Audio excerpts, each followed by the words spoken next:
Would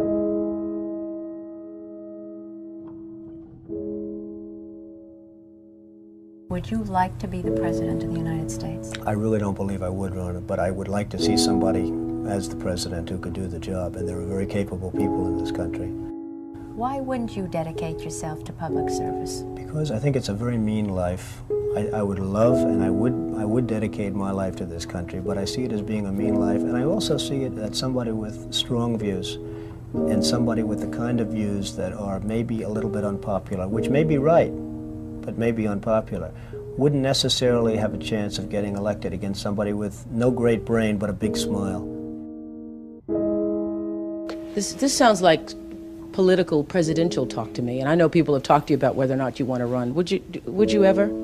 Probably not, but I do get tired of seeing the country ripped off. Why would you not? I just don't think I really have the inclination to do it. I love what I'm doing. I really like it. Also, it doesn't pay as well. No, it doesn't. But, you know, I just probably wouldn't do it, Oprah. I probably wouldn't, but I do get tired of seeing what's happening with this country. And if it got so bad, I would never want to rule it out totally, because I really am tired of seeing what's happening with this country, how we're really making other people live like kings, and we're not.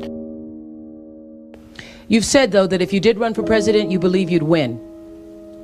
Well, I don't know. I think I'd win. I tell you what, I wouldn't go in to lose. I've never gone in to lose in my life. And if I did decide to do it, I think I'd be inclined, I would say that I would have a hell of a chance of winning, because I think people, I don't know how your audience feels, but I think people are tired of seeing the United States ripped off. And I can't promise you everything, but I can tell you one thing, this country would make one hell of a lot of money from those people that for 25 years have taken advantage. It wouldn't be the way it's been, believe me. But you might be classified as an Eastern Republican. Fair? Well, I guess you could say that, yes. Which means kind of a Rockefeller, Chase Manhattan Republican? I never thought of it in those terms. How do you define? Are you a Bush Republican? No, I think I'm really, the people that I do best with are the people that drive the taxis. You know, wealthy people don't like me because I'm competing against them all the time, and they don't like me, and I like to win. The fact is, I go down the streets of New York, and the people that really like me are the taxi drivers and the workers, et cetera, et cetera. I mean, I really get a great response. Why are you a Republican? I have no idea. I mean, I am a Republican because I just believe in certain principles of the Republican Party. You have flirted with the idea of politics. Now you're here at your first national convention.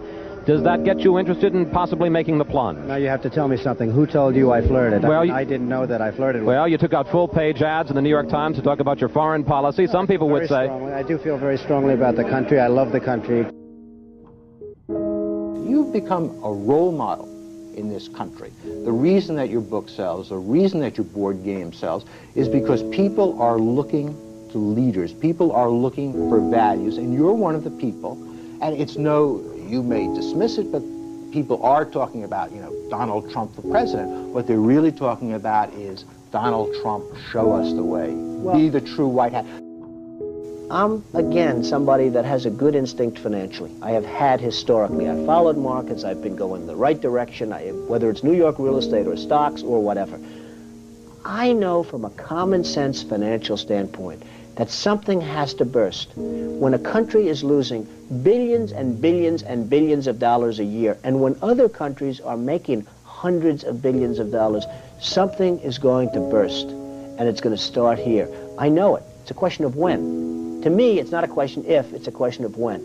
And unless we're going to solve our problem, and the problem is caused by our allies, unless we're going to solve that problem, this country is in very, very big trouble. And I'm not talking recession kind of trouble, I'm talking depression kind of trouble. Would you really like to take over and run the country as you have run your organization? I would much prefer that somebody else do it. I just don't know if the somebody else is there. I don't know if we have the kind of advocate that you need. We need major surgery. This country needs major surgery. Are you the surgeon? I think I do a fantastic job, but I really would prefer not doing it.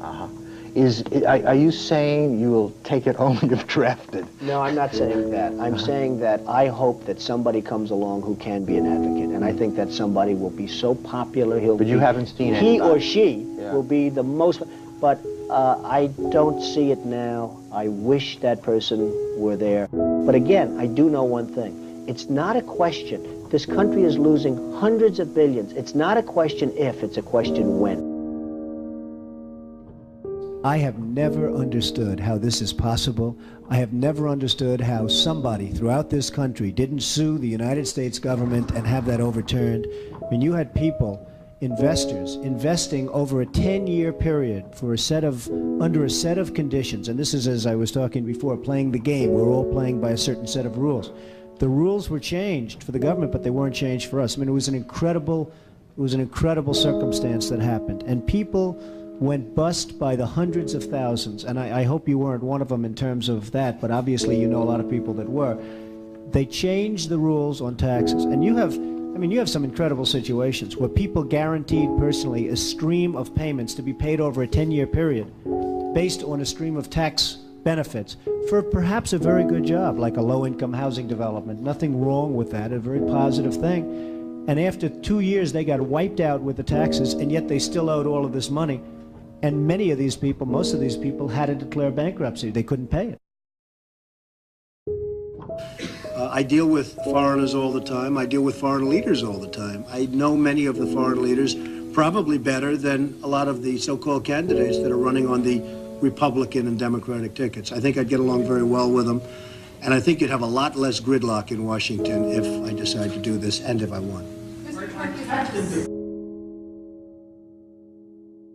You know, nobody talks about the soldiers that are coming back with no arms and no legs. And I saw at Mar-a-Lago on Mondays, I make Mar-a-Lago my club that you know about. In Palm Beach. I make that twice now. On a Monday, I let returning Iraqi injured soldiers come to the premises. The most beautiful people I've ever seen, but they're missing arms and legs. They're with their wives, sometimes they're with their girlfriends, and the tears are coming down the faces of these people.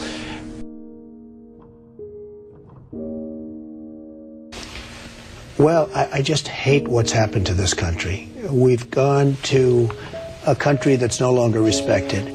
We're in a war that we should have never, and by the way, I'm worse than any hawk there is in terms of military and in terms of defending ourselves. But Saddam Hussein didn't knock down the World Trade Center. He had nothing to do with it. And there were no weapons of mass destruction. The other day, the head of 3M said that President Obama is anti-business. Do you get the same feeling that he does? Well, I don't know that it's anti-business or he just really doesn't know exactly what to do. And I'm afraid it probably is the second thing. I don't see him necessarily as anti-business. I think that he is not sophisticated in the ways of business. He hasn't dealt with the people that you've dealt with and that I've dealt with. I deal with China as an example a lot. It is never easy. And I've made some very big deals with the Chinese. I've come out on top. I've come out in great shape. I sell apartments to Chinese people. I get along great with them. It's not like, you know, anti-China. I just think it's ridiculous that we allow them to do what they're doing to this country with the manipulation of the currency that you write about and understand, and all of the other things that they do. And frankly, if I were them and if I could get away with it, I'd take my hat off to them, frankly. They do get away with it. And I hire companies all the time, and it's so hard for our companies to compete against Chinese companies. I mean, these companies have such an advantage, whether it's glass for a curtain wall or whether it's, and you use the term because you know what's happened, sheetrock. I mean, they used to give us sheetrock, just give it. And everybody that was unfortunate enough to use Chinese sheetrock had problems. I mean, problems like where people were dying from it. The good news, Steve, our product is much better, but with the manipulation of their currency, it's very, very, very hard for our companies to compete. But I'll certainly do whatever is necessary and however I can help, whether they want me to make speeches, whether they want me to contribute, raise money, I'll do whatever I have to do. We need somebody great as a president.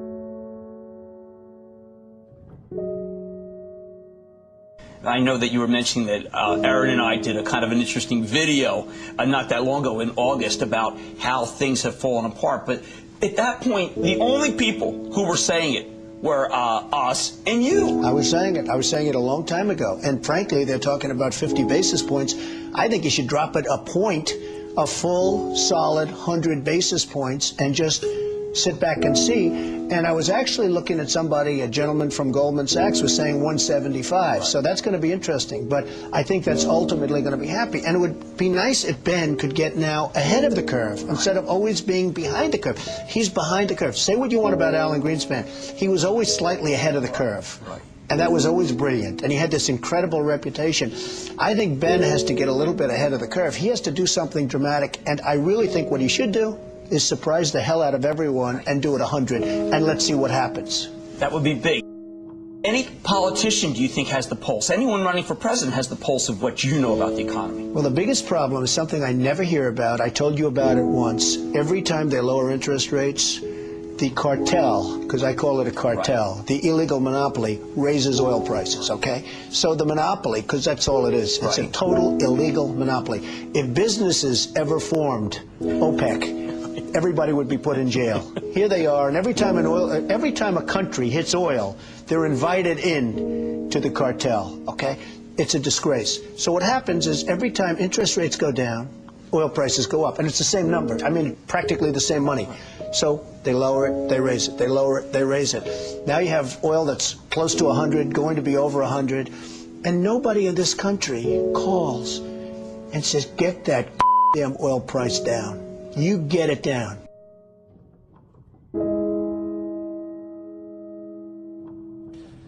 But I have to tell you that our country is in serious, serious trouble. We owe $17 trillion our debt. How do you pay off $17 trillion? Nobody ever heard the expression a number of years ago. The word trillion. We have debt that's beyond belief. We have deficits that nobody can even comprehend. China, which I've been talking about for the last 5 years, yesterday, right in our face, they just devalued their currency. Now, for those that don't understand devaluation, what they're basically doing is saying, we're really ripping you big league. Nobody's ever done it better than us, but now we're going to really do it again. And the reason they did it, and everybody was surprised by it, was because our leadership is so weak and so pathetic that they can get away with it. And believe me, they're taking our jobs, and they're taking a big league. And China's not the only one. You look at other countries, they're all doing the same thing.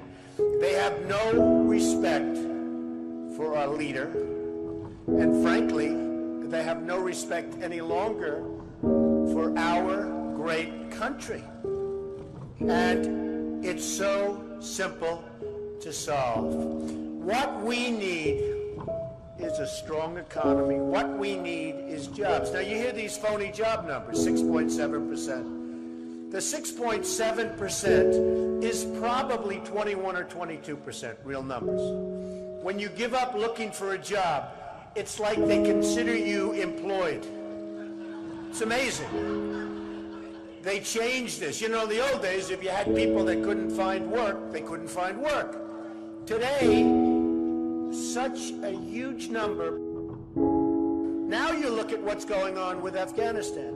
You have Karzai that's treating our president like he doesn't even exist. So they make a deal, and I'm not advocating stay, because frankly, I want to build this country. I want to build these schools. I don't want to build a school in Afghanistan, a road going to the school, watch it get built up and then blown up 4 times, and they keep rebuilding and rebuilding, and you go to Brooklyn, New York, and you can't have schools. You go to Iowa, you can't. You go to wherever you go, and you can't have schools.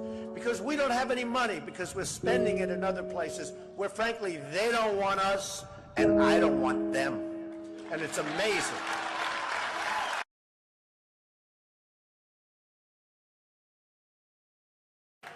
Our country is in serious trouble. We don't have victories anymore.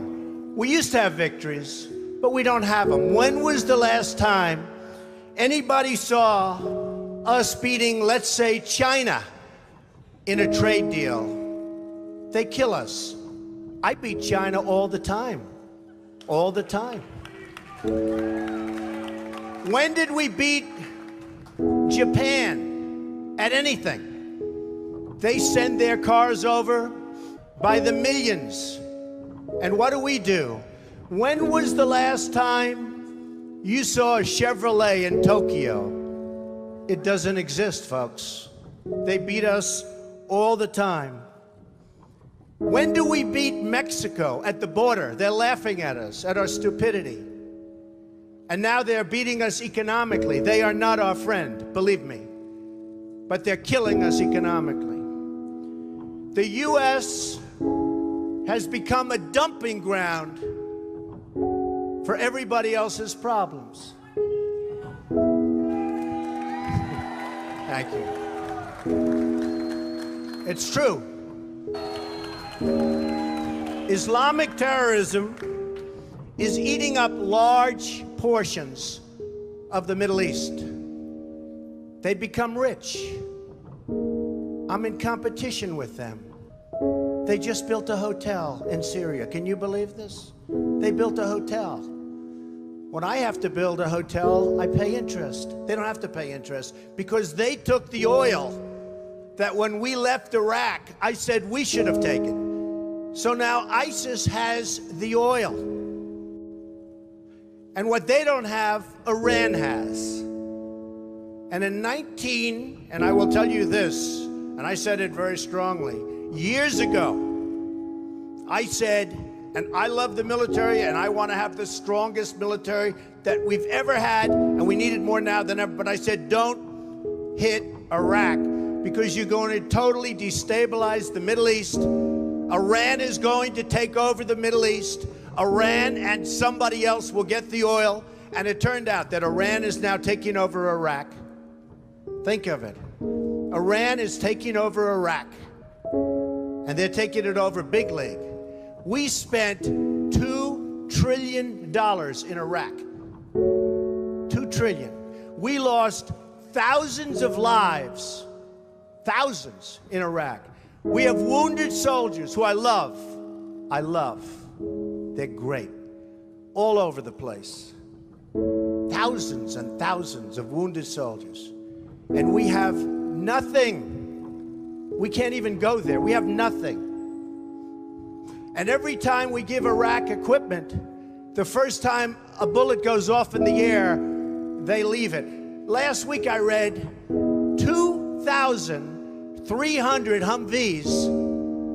These are big vehicles were left behind for the enemy. 2,000, you would say maybe 2, maybe 4. 2,300 sophisticated vehicles they ran, and the enemy took them. You're right.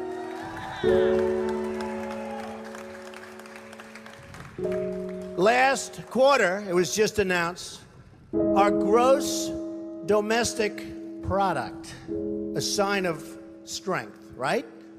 But not for us. It was below zero. Who ever heard of this? It's never below zero.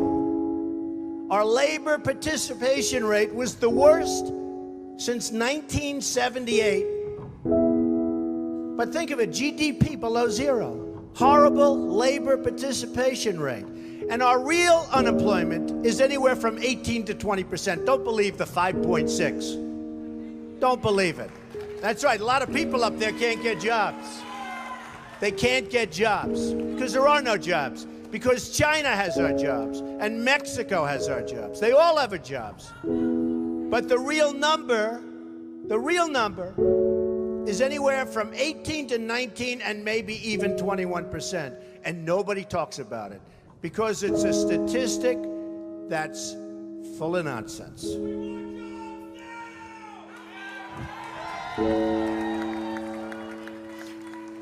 Our enemies are getting stronger and stronger by the day, and we as a country are getting weaker.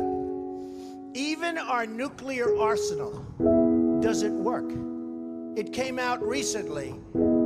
They have equipment that's 30 years old. They don't even know if it worked. And I thought it was horrible when it was broadcast on television, because boy, does that send signals to Putin and all of the other people that look at us and they say, that is a group of people, and that is a nation that truly has no clue. They don't know what they're doing. They don't know what they're doing. We have a disaster called the big lie, Obamacare. Obamacare. Yesterday it came out that costs are going for people up 29, 39, 49, and even 55%. And deductibles are through the roof. You have to get hit by a tractor, literally a tractor, to use it, because the deductibles are so high it's virtually useless. It is a disaster. And remember the $5 billion website. $5 billion we spent on a website. And to this day it doesn't work. A $5 billion website. I have so many websites, I have them all over the place. I hire people, they do a website. It costs me $3. $5 billion website. I have so many websites, I have them all over the place. I hire people, they do a website. It costs me $3. $5 billion website.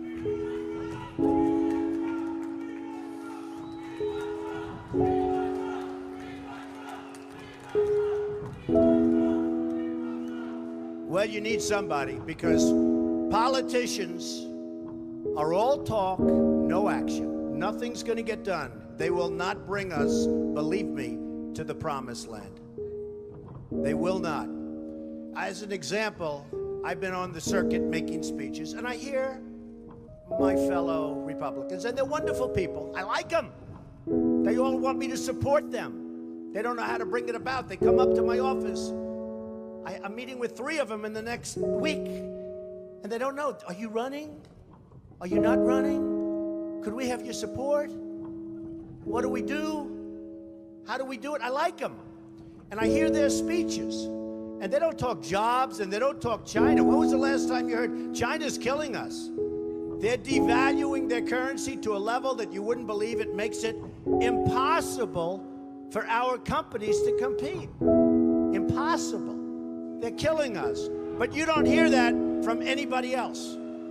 You don't hear it from anybody else. And I watch the speeches. Thank you. I watch the speeches of these people, and they say, the sun will rise, the moon will set, all sorts of wonderful things will happen. And people are saying, what's going on? I just want a job. Just get me a job. I don't need the rhetoric. I want a job. And that's what's happening. And it's going to get worse, because remember, Obamacare really kicks in 2016. Really big league. It is going to be amazingly destructive. Doctors are quitting. I have a friend who's a doctor, and he said to me the other day, Donald, I never saw anything like it. I have more accountants than I have nurses. It's a disaster. My patients are beside themselves. They had a plan that was good. They have no plan now. We have to repeal Obamacare, and it can be replaced. And it can be replaced with something much better for everybody. Let it be for everybody, but much better and much less expensive for people and for the government. And we can do it.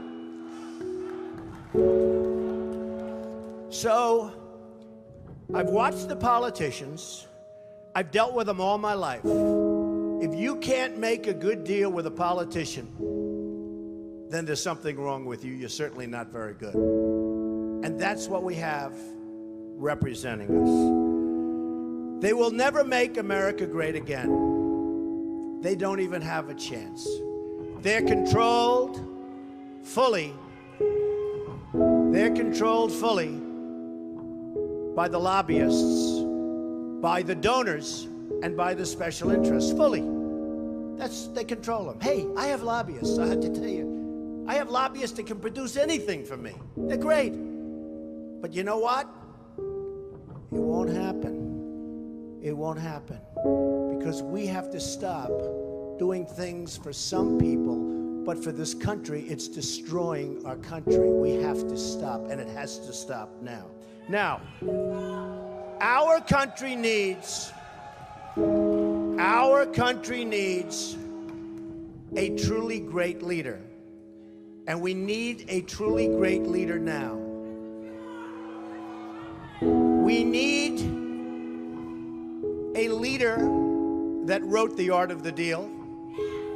We need a leader that can bring back our jobs, can bring back our manufacturing, can bring back our military, can take care of our vets. Our vets have been abandoned.